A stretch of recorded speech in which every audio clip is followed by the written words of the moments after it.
Pour épargner les malades hospitalisés au centre hospitalier universitaire Yalgado Ouedraogo ainsi que le personnel soignant, la structure se dote d'une zone d'accueil et de tri. Les patients qui arrivent sont d'abord testés sur place et seuls ceux ne présentant pas de symptômes du Covid-19 sont autorisés à pénétrer au sein de l'hôpital.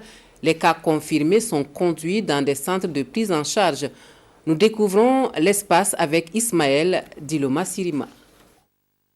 Sous cette tente de 300 mètres carrés, le centre hospitalier universitaire Yalgado Ouedraogo a dressé un rempart contre le coronavirus.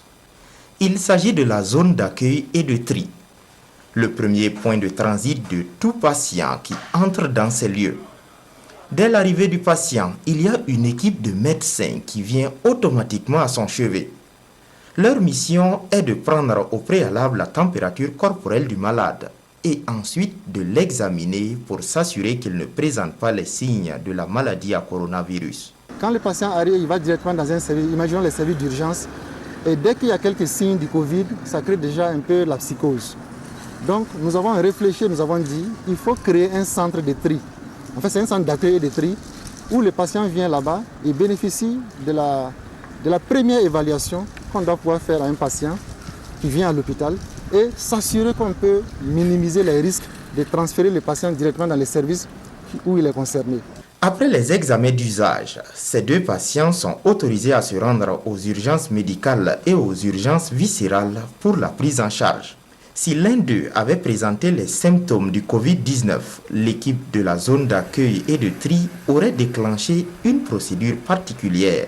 S'il s'agit d'un cas suspect de Covid-19, le patient sera réorienté vers le centre de prise en charge des cas de Covid, au CHU de Tengandogo et au niveau des cliniques de Genève.